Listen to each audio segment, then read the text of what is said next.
जब आप जप यज्ञ करते हैं, श्री कृष्ण कहते हैं ना, यज्ञानाम जप यज्ञोस्मि, जितने भी यज्ञ हैं तुम उसमें मुझे जप यज्ञ के रूप में देखो।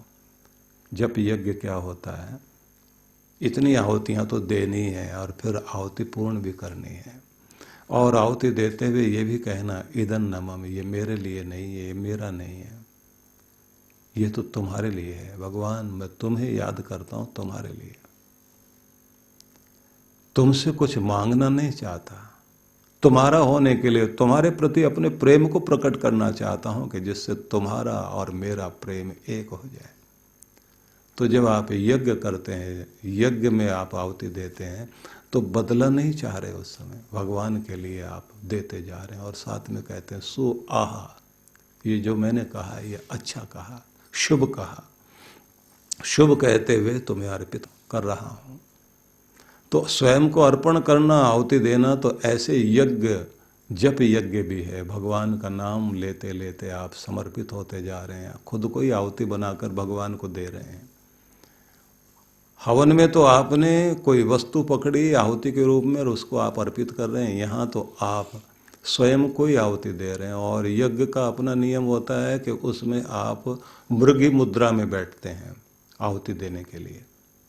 आहुति जो देते हैं वो मृगी मुद्रा में देते हैं, तो मतलब ये दो बीच की उंगलियां और अंगूठा मिला करके इससे पकड़ करके सामग्री इस तरह से डालते हैं, ऐसे खिलाते हैं, जैसे खिला रहे हो, ऐसे ऐसे फेंकते नहीं हैं, आप उठा के ऐसे देते हैं। ये दो बीच की उंगलियां, ये देखा जाए तो ये बीच की दो उंगलियों को मिला लें तो ये मृगी का मुख बन गया, और ये हो गए उसके दो सींग, हिरनी के दो सींग।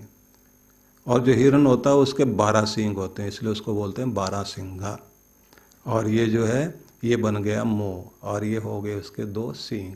तो इसी को उल्टा कर लीजिए, ऐसे सामग्री पकड़ी, ऐसे खिलाया आपने। तो इसमें 3 चीजें हो गई, अंगूठा और 2 बीच की उंगलियां। मन से, वचन से, कर्म से भगवान को अर्पित हो जाओ, आहुति दो।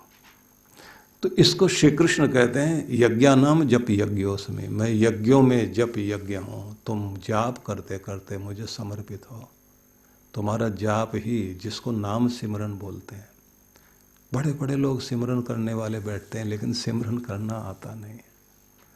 अपनी माला भी हाथ में ली है तो माला हाथ में लेते ही सबसे पहले मोटा जो दाना है, सुमेरु जिसको बोलते हैं, 2 बूंद पानी डाल के उसमें जो है, फिर उसे पवित्र करते हुए सबसे पहले माथे पर लगाइए, तिलक वाले भाग में, यहाँ ऐसे लगाकर बीच की 2 उंगलियों में ही पकड़ना, अंगूठा और 2 उंगलियां इसी में पकड़कर माथे से लगाइए। फिर आँख पे, दाएं बाएं आँख, फिर गले और कंठ पे लगाया, हृदय से लगाकर फिर गोमुखी में रख करके फिर जाप करना शुरू कीजिए।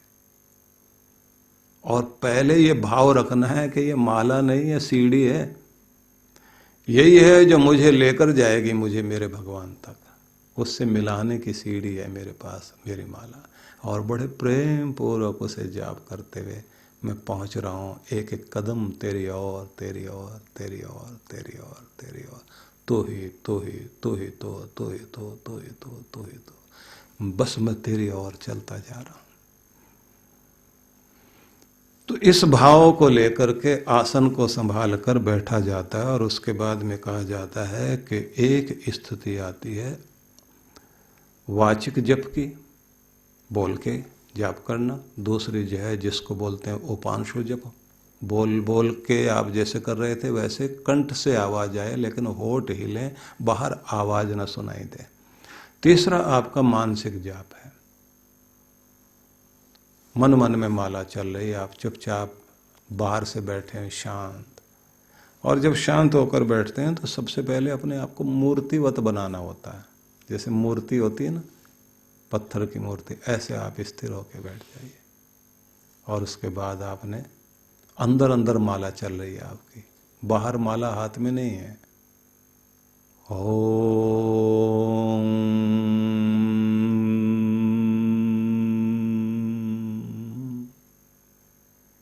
ये गुंजार अंदर चल रही है। जो भी आप जाप करते हैं, हरि ओम, श्री राम, जो भी बोल रहे हैं तो आपके अंदर चल रहा है, वो नीचे से ऊपर तक चक्र चल रहा है। इसी में जब आप लंबे समय तक एकाग्रता साध लेते हैं, अब ये ध्यान से सुनना जो बताने लगा हूं, जब आपके लंबे समय तक अपने जाप में पाठ में एकाग्रता सद जाती है, अपनी जगह आप शांत होकर बैठे हुए हैं, खुद में खो गए हैं नाम जपते जपते और खुद का ध्यान नहीं है, तो आपका ध्यान टिका है, एकाग्रता आई है और आप कर नहीं रहे कुछ भी, लेकिन अंदर अंदर जाप चल रहा है और आप शांत होकर बैठ रहे हैं। आपकी चेष्टा जाप में नहीं है, आपकी चेष्टा सिर्फ शांत होकर, एकाग्र होकर ध्यान में तल्लीन होने की है, खो गए हैं और भीतर नाम चल रहा है। तो इसको बोलते हैं अजपा जाप। यहां जाप किया नहीं जा रहा, हो रहा है, अब प्रकृति साथ दे रही है। इसको सबसे श्रेष्ठ माना गया है।